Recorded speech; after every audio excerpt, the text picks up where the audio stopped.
بسم الله الرحمن الرحيم. الحمد لله رب العالمين، والصلاة والسلام على سيدنا ونبينا محمد وعلى آله الطيبين الطاهرين. اللهم صل على محمد وآل محمد. موضوع الحلقة: علاج السعال والربو والأمراض الصدرية. علاج السعال والربو والأمراض الصدرية والحساسية وضيق التنفس. النقاط العلاجية، النقاط المطلوب تحفيزها بالطب الصيني: النقطة رقم 1 5 7 9 و11.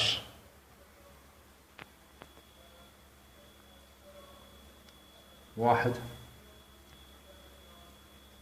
5. نقطة رقم 1 تدليك بواسطة الأصابع. تدليك. نقطة رقم 1 5 7 9 و11. تدليك بواسطة الأصابع، اليد اليمنى واليد اليسرى، اليمنى واليسرى. أيضا المسار الثاني بي سي رقم 1 و2 و3 و6.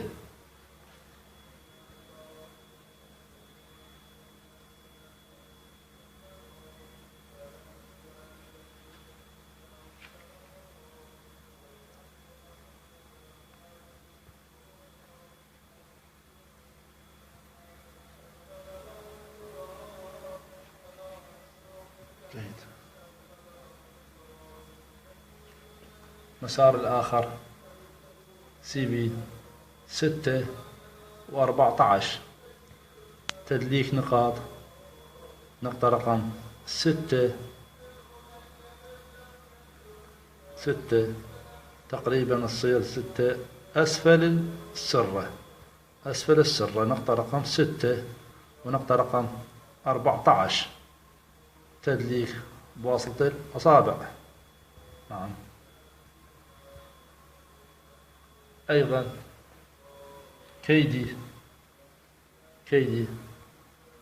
مسار الكلية. نقطة رقم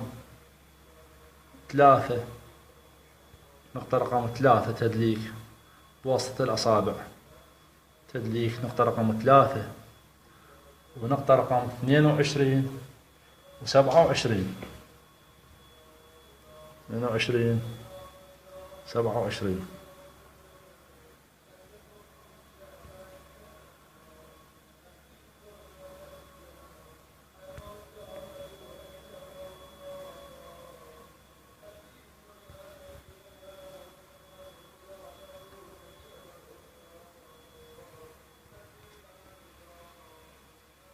أيضا مسار لي أو لارج انتستين، مسار الأمعاء الغليظة يسمونه. تدليك نقطة رقم 4 و11 و13 و20. 20 الأخيرة هنا.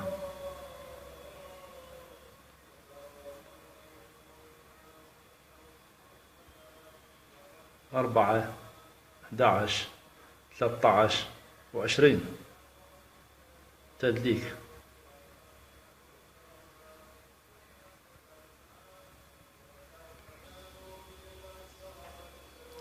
أيضا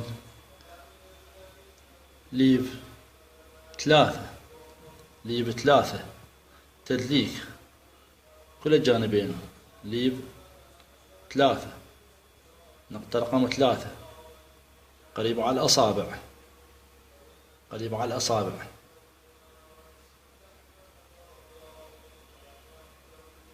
أيضا نقطة رقم 36 ST 36. نعم 36.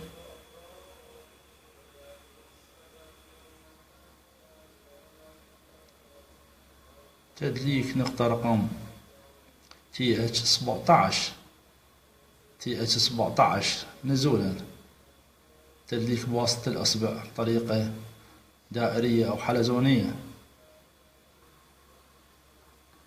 أيضا تدليك نقاط GB أو الحاكم المسيطر.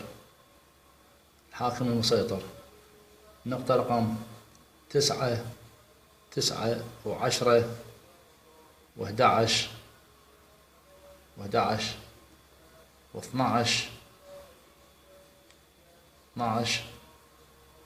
13 و14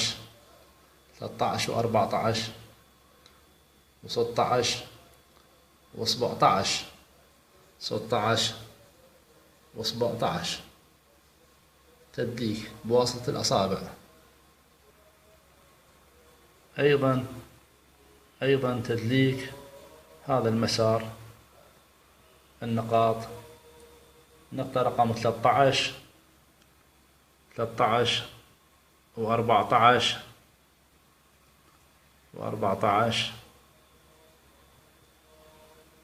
17 18 19 42 43 على الجانب الأيمن والجانب الأيسر. تدليك بواسطة الأصابع على الجانب الأيمن الجانب الأيسر جانبين. تدليك نقاط الصفر، نقاط الحمر.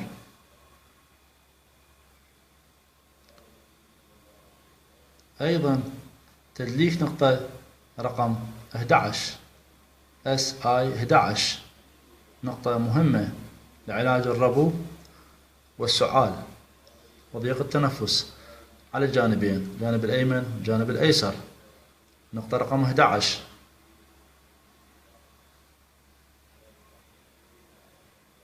أيضا النقطة رقم 16 بالكتف تقريبا أسفل الكتف. نقطة رقم 16 تدليك. أيضا تدليك نقطة رقم 20 GB أو جول بلادر 20 على الجانب الأيمن والجانب الأيسر، 20 من الجانبين.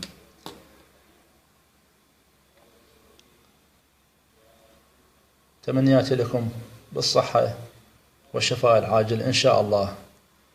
أخوكم أبو إسماعيل السماوي، والسلام عليكم ورحمة الله وبركاته.